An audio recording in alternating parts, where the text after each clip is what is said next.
I wrote about growing up in industrial towns, and people think, oh, people read that and think, oh, this guy's, that's my natural environment. It's where industrial coal towns or steel towns. So you live in that kind of place, you realise just ordinary countryside around about. It's nothing special in some ways. It's not like the national park or something. It's just landscape, farmland mostly. But you realise how important that is to human well-being. If you live in the middle of a steel town, then you get on your bicycle and you cycle out a couple of miles out, and you can come to woodlands, and not much meadows but anymore, but woodlands still. And you see that, and you feel the difference. You feel that.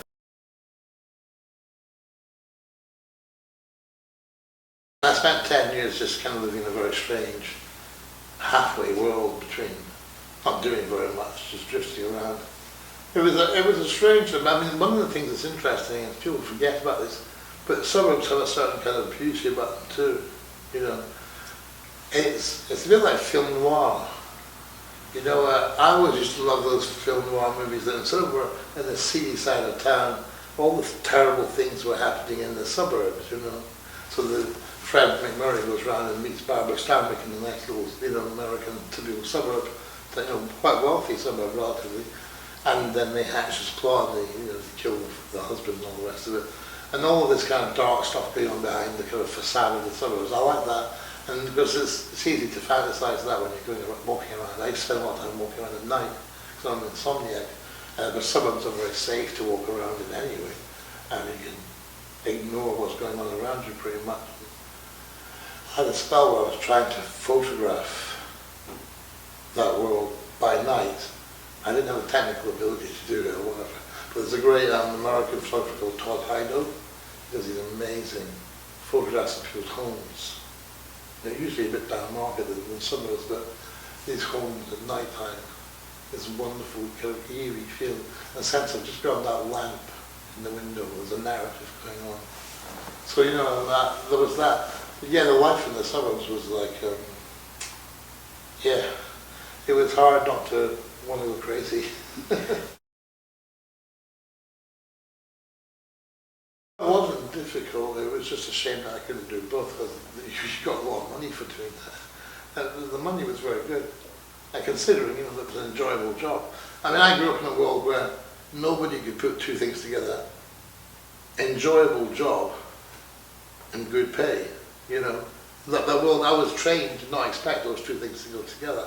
If I was going to do a job that was rewarding in any way, you'd assume that it was badly paid, and then you'd get well paid for things that were boring or physically,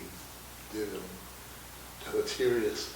But I really, for 9 years of the 10 years I did it, I really enjoyed working in computer systems. I worked at first in just routine programming, but often, because I worked for the civil service, and sometimes you'd sit around for just doing routine stuff for days, and it was just, relatively, and you'd read books. And I was, during that time, because in the civil service what happens is they have this trolley that comes around to all the offices, and you can order any publication that comes out in the UK to be brought to your desk so you can read it and pass it on. Because I got the old ecologist that was out then, the real ecologist, not the one there now. And I got the computer papers and things like that. And I got, you could ask for access from Hansard, so you could read about what's going on currently in Parliament. And I was working for the Ministry of Agriculture, Fisheries and Food. And about that time I'd already begun to be interested in environmental stuff. Well, I think for me somehow it's part of the process. I mean, what I used to do when I first started writing, I had this kind of fantasy about, I got it from Dr. Zhivago actually. This was sad, this is really dirty. There's a great scene in Dr. Zhivago where Zhivago sits down at a kind of very plain table in a cabin in the countryside, and he's writing his poems, he just sits and thinks and writes a line. And the wolves are howling outside, and there's the snow all around, and Julie Christie and everything, the whole deal. I thought, wow, that was good. And of course, poetry writing isn't like that, and Julie Christie hasn't turned up yet, sadly. That was how I thought poets worked. And so I started with that. I actually took up writing and poetry as a kind of like kind of hobby, because I wanted to do something that was exercising the other part of my brain. So, I mean, that sounds a bit true, but it's kind of true. But then, of course, when I found out how I wrote, which is I had to go out and go for long walks without paper or pencils or anything with me.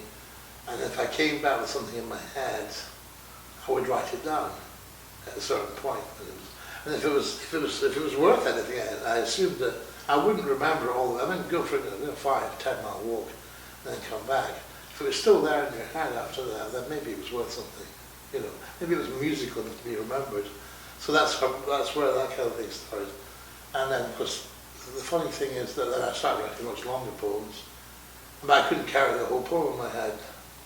So I'd get bits from something and I'd think, oh, and I'd write that down when it came to that point. Oh, well, where does this belong? I don't know what to do with this. It's like a piece of a jigsaw, really. And then the next bit would come on. And so I had a feeling that somewhere deep down, somebody who's much smarter than me is sitting there figuring the whole thing out and then sending bits up at a time to this kind of conscious me who's a bit more silly. And, you know, it all fits together. Well, it seems to anyway. Oh, it was interesting because I'd never done any work in a place like Moabit before, because the way it's kind of a remand centre, I guess. People are there until their case is heard, and then they get moved out to other prisons. So you haven't got that kind of essentially stable prison population, like in the places where I worked before, where I mostly worked with very long-term prisoners, mostly lifers, murderers mostly, I guess. So I was interested in coming and see what that would be like. One prison I worked in, for example, I worked in the infirmary with the patients, and we just sat together like this, just in a little circle, and we talked. And I talked about things that they'd been reading mostly, but also gave them my feedback about ideas that they were having about writing. But the important thing in that situation, which is true in teaching as well, actually, is it's all about them. So that I don't really come away feeling I can write about this, or write about my experience there. My only experience is actually being, as it were, a kind of witness with, in that creative writing situation, witness with something to his story. And it belongs to him. I've not worked with women before, and I wonder what that'd be like, actually, I'm not sure. I mean, if I meet somebody on a train and tell me a story, and it fits into a story I'm writing, I'll steal it quite happily. That's what writers do. We steal things. We steal stories. We steal images. But you can't steal from a prisoner, because that's what he has. That's his story. That's what he has. And obviously you can't. Well, one wouldn't steal somebody's life story. And often in the case of someone who's been in prison for a long time, he's got a very limited narrative now. There's not much scope. If you've been in jail for 9 years, and you've got 3 more years to go, say, well, life isn't that rich compared to, there are dramas and there are narratives going on, but it's not the same as being able to go into a bar or walk to the end of the street or fall in love with somebody you've met, that kind of thing. These won't happen. But any kind of imprisonment and containment is always it's an insult to a person's individual integrity. I can't believe that most prison does much good.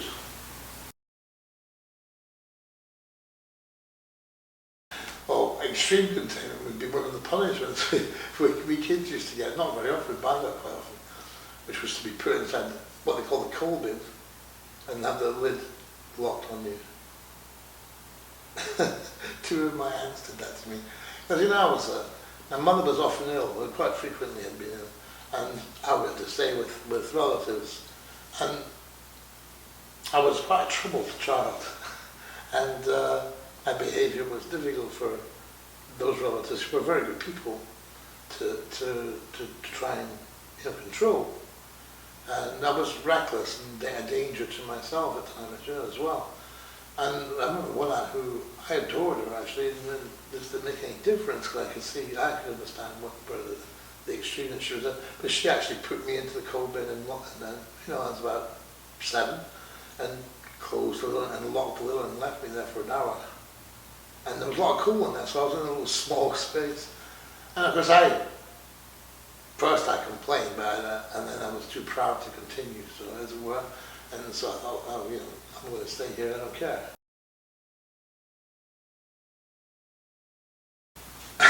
It's an interesting question. I mean, there's one thing Father has taught me is this. As a son, or as a child, generally I think, I imagine, but certainly as a son, you're determined that when you grow up, well, I was determined not to have children at all. I wasn't married, I wasn't have kids. Partly I thought I'd be a terrible father because I was, as I say, impulsive, and, you know, I had a history of doing all kinds of crazy things. But also partly because some part of me felt that it wasn't my personality type to be a father and stuff. Could be further wrong, actually. The most satisfying thing I've ever done in my life is being a father. But what you do when you do decide to become a parent is that you're, in your mind, not consciously so much, but somewhere in your mind, you have this resolve that you will not make the same mistakes as your father or mother did, which you generally don't. What you do is you make a whole bunch of mistakes, which are usually the opposite of the mistakes that your parents did. For example, my father was, sometimes brutal, and certainly very controlling.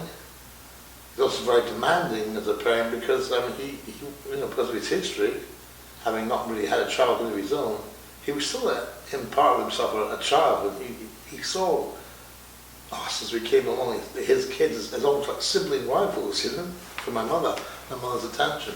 So he was like that. He was very demanding and controlling and sometimes violent, and certainly there's a kind of brutality quite often that ran through, and taciturn and unable to really discuss things with, talk about the things from a kid's point of view.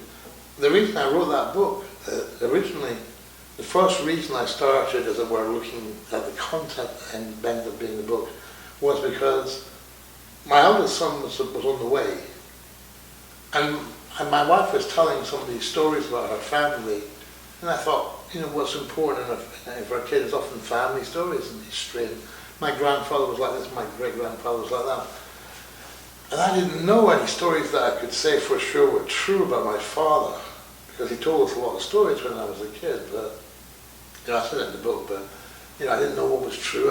Mostly I assumed was lies or variations on the truth or whatever. Okay, I don't think I've done any harm if I told my kids those stories, because they came from their grandfather, right? And a lot of family stories aren't actually true in that way. And, but then I had to write the book to explore that for myself. And obviously one day the kids will read the book, and then we don't have to read it yet, obviously, and they'll read the book and they'll know something about me that some people would be shameful.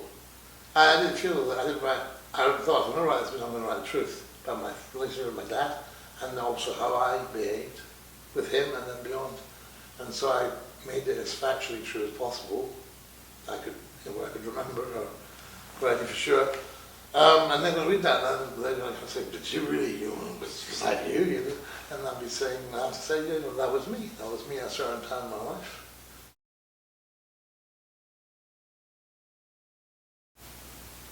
My mother, was a really amazing person, considering her limitations in terms of education and stuff. But I always remember my mother, the one thing she was good at was the kind of hardship that, so far, in my adult life, or for many years anyway, and certainly my kids have never had so far, touch wood, the kind of hardship that meant that she would walk around all the stores in town, make a mental note, not with a piece of paper, and make a mental note of all the prices of all the goods, and walk around again buying the cheapest ones, during which process she may have saved a few pennies. And with those pennies, she put them away, and, there would be a Christmas gift, or there would be some kind of tree.